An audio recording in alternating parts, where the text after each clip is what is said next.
Hello, thank you very much for being here with us. Um, we hope that you and your families are well. And I'm very sorry about this morning. We always have issues with these streaming solutions.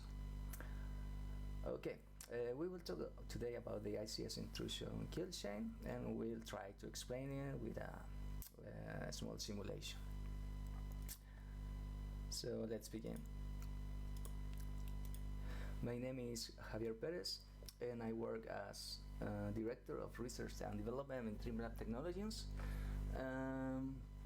And I'm accompanied by Ezequiel Fernandez, Senior Consultant. I'm Chilean, Ezequiel is Argentinian, but we both live in Santiago de Chile. If you don't know something about Chile, I can tell you it's a land of excellent wines and also a lot of earthquakes. So it's a beautiful country, so if you have the opportunity, please visit us. Okay, this talk is basically based on our real experience in the field of security audits, incident response, as well as in the research of new vulnerabilities. So, and how they are applied in the ICS cyber kill chain. As a small introduction, ICS are devices that generally operate in critical infrastructures. These are not well known since they operate in a different environment than the companies that have regular information technologies. Many incidents involving ICS devices and the OT environment have had very important geopolitical connotations, which has changed the world related to the vulnerabilities existing in them, which has led governments to take measures that classify them as critical elements of the nation. So what we are talking about ICS is because they live in what is called Industry 4.0, which is characterized by broad interconnectivity, data collections, almost real-time analysis and communication, which results in the optimization of the flow and quality of processes. Although the benefits are many, this convergence between the IT and OT worlds increases the attack surface and as well as the amount of new controls to implement. So probably based on this premise is that in the 90s, Theodore Williams, along with members of the Purdue University Consortium, developed the Purdue Enterprise Reference Architecture as a model for enterprise architectures, where the Purdue model defines the different levels of critical infrastructure that are used on production lines and the way to secure them. But as we know, in reality, it's very difficult to implement, maintain, and monitor all cybersecurity systems.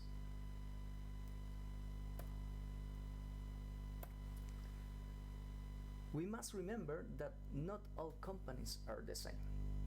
Therefore, the security mechanisms and architectures are different. But at the base, the activities to be carried out by an attacker will almost always be the same.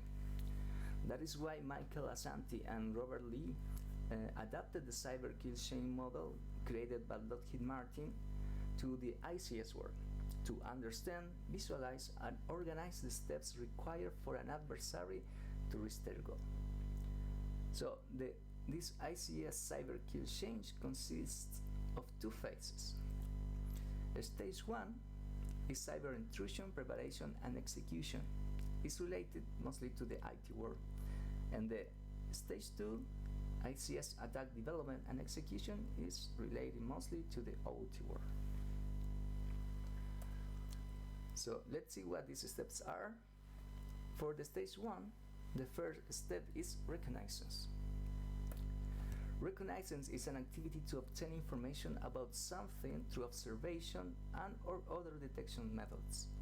This activity is divided into passive and active reconnaissance, where the passive is in charge of searching for the information available in public source, and the active interacts directly with the target for the collection of information. Okay, first let's define our target and the attacker. In this case, the target is a nuclear power plant called Macros, and the attackers will be a group called APT 666. So when we start, of course, we go to Google, and the result is a website where we can see the plant is located in Switzerland. And this is a static website, not too much we can do here.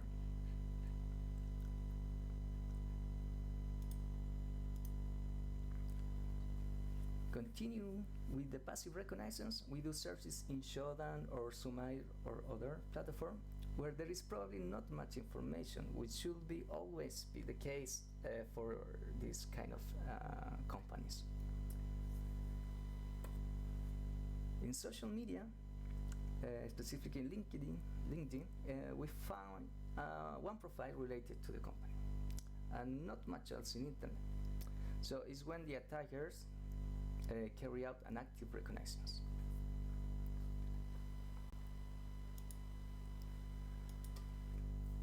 So, based that we know the plant is located in Switzerland, so we proceed to scan the entire country.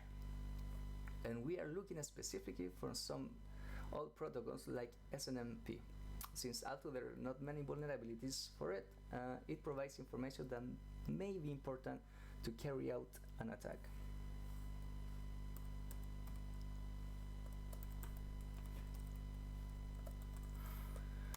So we set the community string for this protocol. By default is public and private, and we have to give the file with the IP address for we need to scan.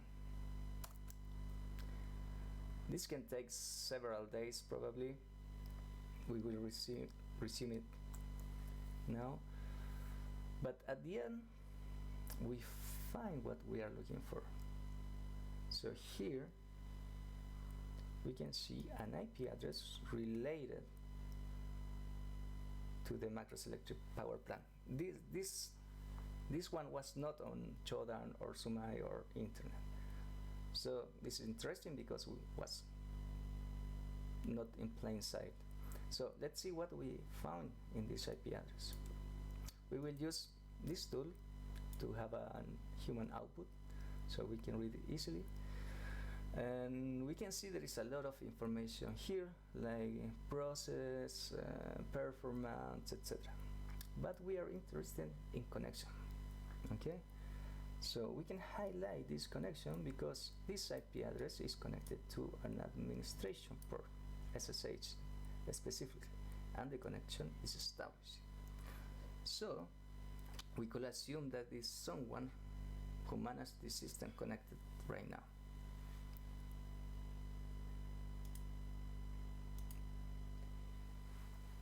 With a little more research, we see what type of device it is and which part of the world the IP address is assigned.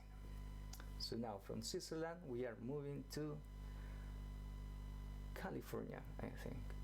And this is a router with no vulnerabilities known. So as a summary for the first step, we have one LinkedIn account, one static website, a server with a SNMP server, an interesting IP address, and a router identifier, and no vulnerabilities for this. So with this information we go to the next step, which is preparation. In this step there is weaponization and targeting. Can both take place, but both are not required, but basically is to prepare the tools according to the identified objective. So with the information we have, we will use two vectors for the attack: the social engineering, and the other we will call it infrastructure. So we will try to find what is this mysterious, who is behind this mysterious device.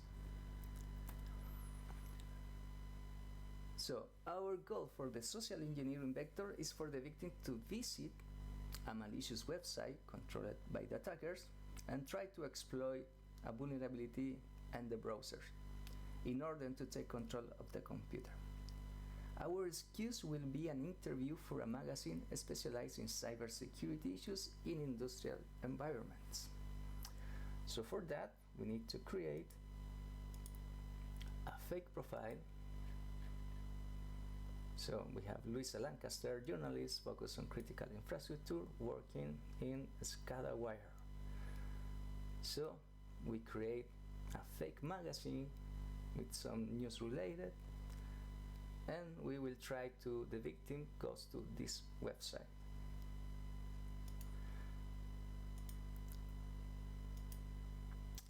And for the other vector, we need to try to find a way to execute commands on the device or bypass the login to change the DNS server. After we change the DNS server, we can redirect all the traffic to our malicious site. So let's try.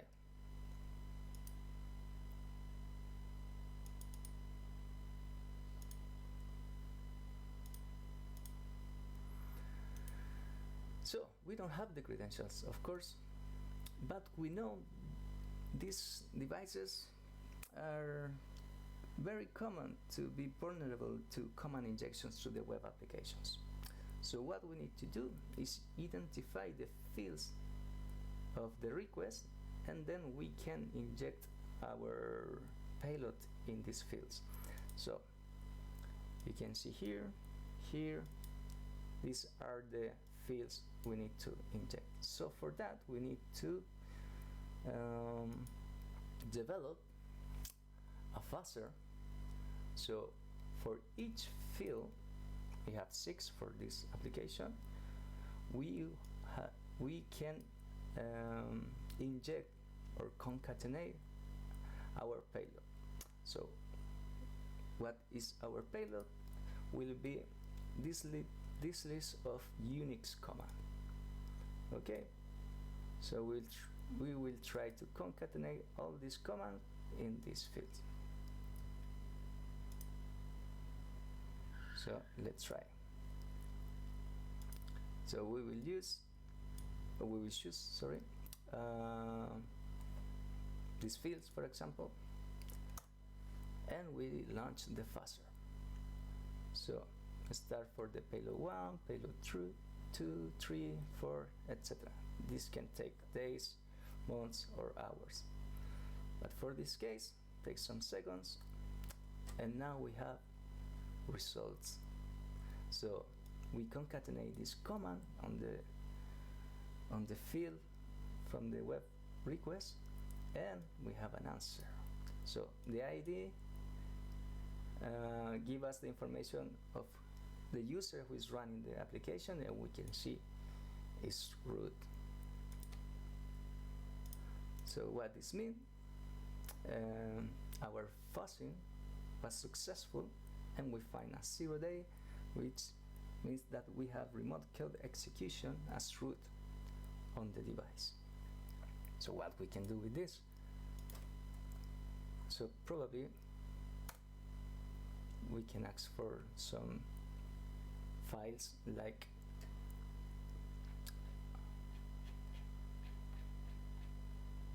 the credentials here. So we can take this hatch, for example, and we can try to crack it.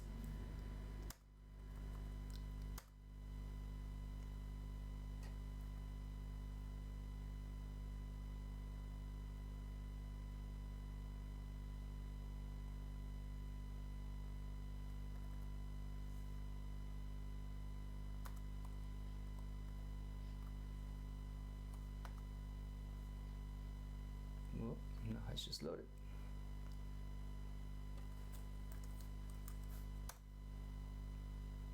Oh, I think I copied it wrong. Yes, 0 here. Sorry for that.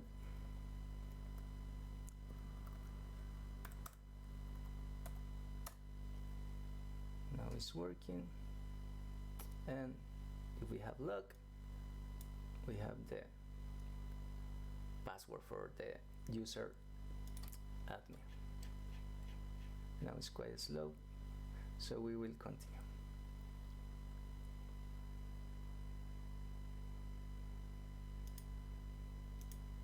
Perfect. So now we have all the preparations. We have the password for the router, and we have the website for the social engineering attack. So now we need to go to this phase, and this phase is when you try to gain access to the network or a system, and you try to get persistent with a command and control figure, and then we can carry out different activities to fill our goals, like looking for information and etc. So now we will set up our fake DNS server, so the redirection to the malicious website, and the Metasploit console to receive the connection from the victims.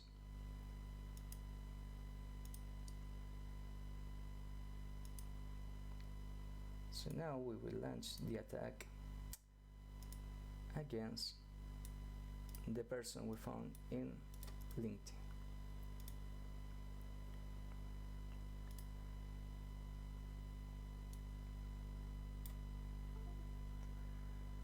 Okay, here's the victim.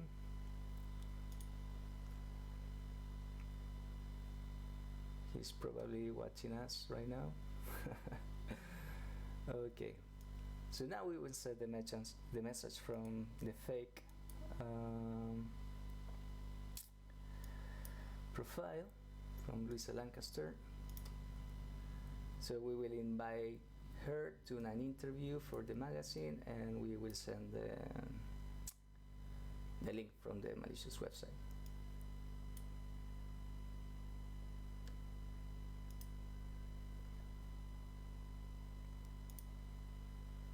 Okay, so here Lisa received the message from Luisa, but probably she can say, this is suspicious. So probably she will take a look first on Google.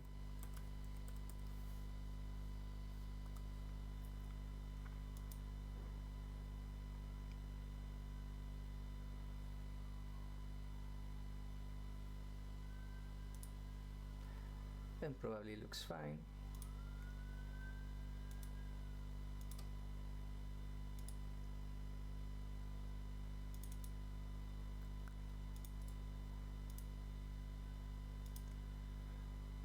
So now we will active our exploit, this exploit. So if she interacts with this website, she will notice nothing, and she replied, it's okay.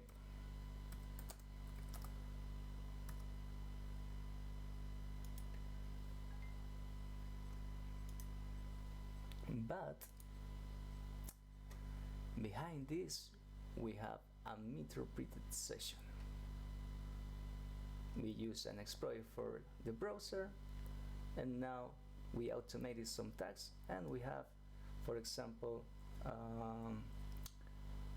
the password of the Windows device, etc. So now we have access to her computer. So we will try to do the same against the other victim.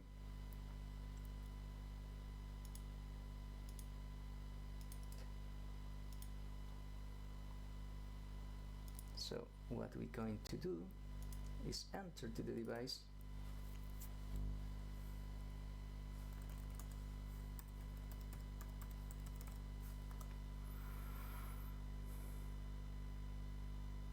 and we will change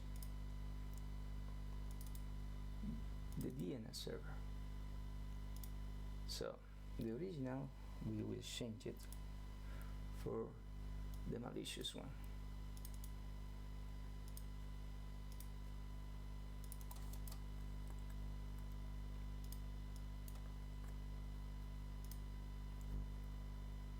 So we will wait for this to refresh.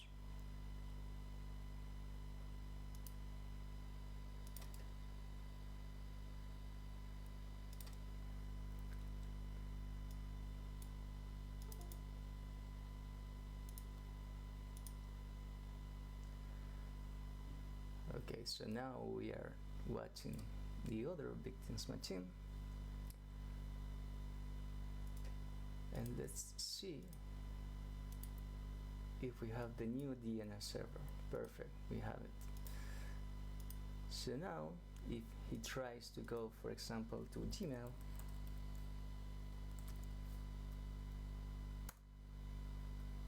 it will be redirected to our malicious site. So we can see here the request for the victim, and will be redirected to the SCADA magazine malicious site.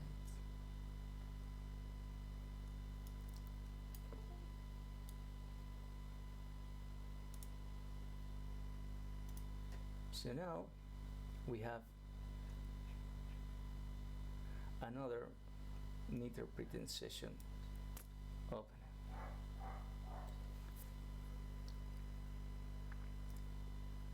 So we can automate some tasks here.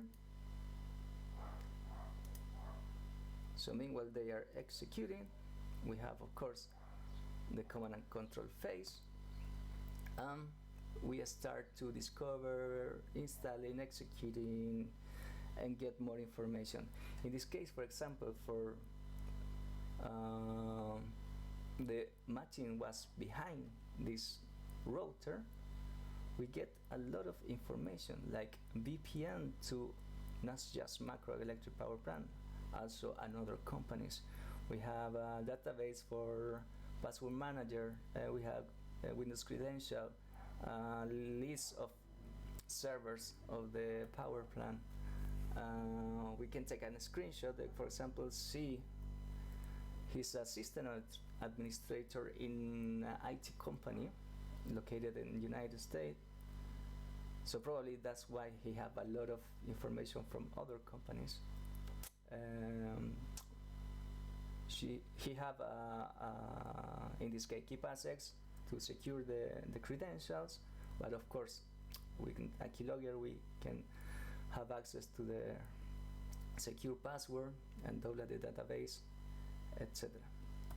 So we have a lot of sensitive files, same for the SCADA engineer operator. So we download these files, the VPN files, the database of credentials, etc. And of course we now have a lot of information of the target. So now we have command and control over two important machines, and these machines provide access to the plant. We can pivot from these machines to the plant or connect directly from VPN. And now we have the credentials, administrator credentials for almost all the devices, and we have a lot of information about the network servers and devices. This is real situations for administrators of system. So with all this information, we finish the stage 1 and we continue to the stage 2, which is have more focus on the ICS.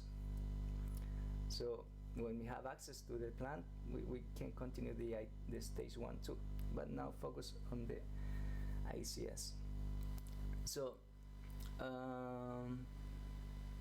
the next step for the stage 2 is the attack development and tuning. So here, with the information we have from the stage 1, we will try to create a new offensive capability using the information. So we notice the power plant have a lot of Schneider Electric PLC using Modbus protocol in a critical process. So what we're trying to do is create an exploit to generate a denial service of these devices. So first we need to understand the Modbus protocol. Luckily it's very simple. It's like the first 7 bytes of the packet in red correspond to the fields of the header, and continue with 1 byte reserved to declare a function. And the function can be between 1 to 127 in hexadecimal. And here we have a table for the most common functions on the Modbus protocol. Here we have a normal valid transaction, so we can see the function here, and if it's correct, the answer from the PLC will be the same number of the functions.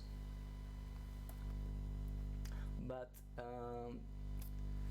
what happened when our request contains an error? This is more interesting now, because now we have happens 2 things here. The answer will return 2 bytes reserved for 2 types of exceptions: exception function code and exception code. So the first exception function code is equal to the total sum of the value that the function used plus 128 decimal. So for example, if the error will be found in function 4, the function code of the response will be the value of 84 and hexadecimal. And the second exception, the exception code is represented by a numerical value that will depend on the following flow. So if a request can pass the first condition, the function is valid. So in other words, if the exception code is different from 1, the function is valid. Then, based on the error message, it's possible to determine the existence of the implemented functions. This is very useful to build better attacks. So with this knowledge, it's possible to build a tool that can list the implemented function. So the attackers build a tool, and he can recognize what functions are implemented on the device. So interesting for the attacker will be the functions 43 and 90. 90 is a Schneider Electric proprietary function. So the function 43, if this function is implemented, will provide information of the device. So here is some first step with the script. We can some information about the project. We can see what kind of devices the project is loaded on the PLC, etc. So the other interesting function is the 90. And among the many functionalities or sub-functions available at the moment, we are interested in the following 3: start, stop, and rear memory block. So in our controller environment, we send requests to the PLC using only function 90 with random data. So the intention is to generate a denial of service. So finally, it's what's possible to get a denial of service by sending 2 null bytes, 0, 0. So after our research, we can develop a tool to interact with the PLC. Also, we can launch our exploit, our zero day, to create a denial of service situation on the PLC. So we have the tool, and we go to the next phase, is validation. In the validation phase, the aim is to certify the new capabilities or development in a controlled environment with a specific hardware. So we have the attackers, as in this case, we have an HMI, Ethernet device of Schneider, and of course the PLC. So let's try our tool.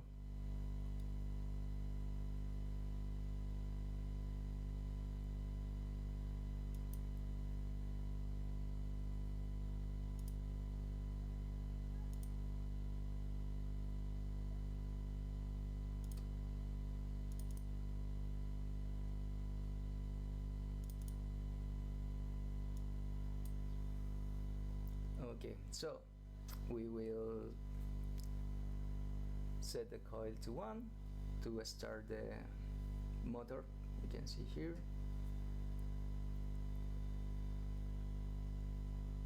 And now we will use our tool against all the devices on the lab. So you can see we have the information of the devices here. And now we will try to kill the PLC.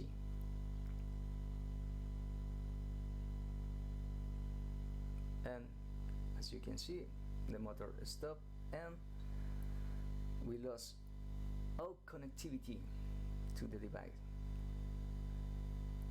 So no ping. We can go to the Unity to try to contact again the PLC, but no network.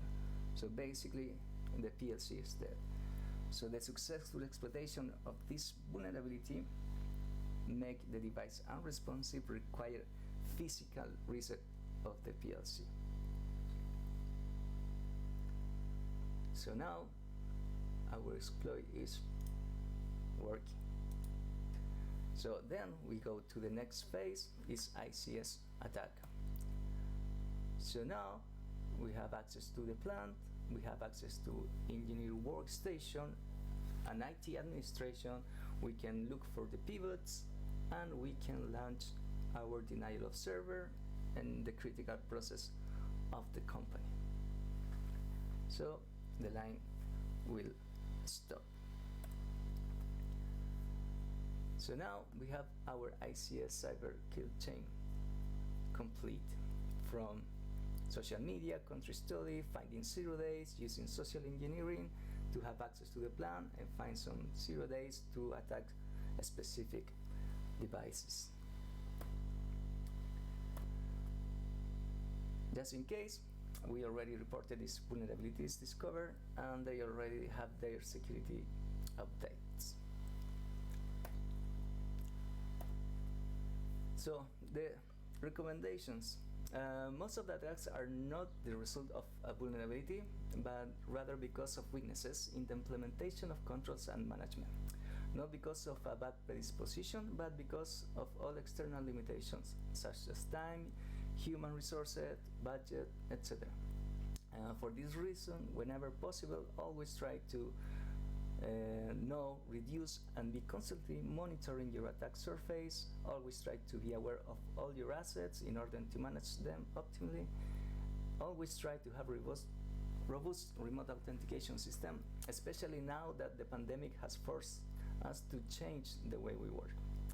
And remember that an aware user doesn't mean that they will not fall into a trap. And even if we have all the possible security measures, there is no 100% security. The important thing here is always to protect life first. So thank you very much for your attention, and please visit us and our blog in Dreamlab, and we have a GitHub with all these tools and exploit. So you are welcome to contact us in LinkedIn if you have any doubt or you want more information. So thank you very much.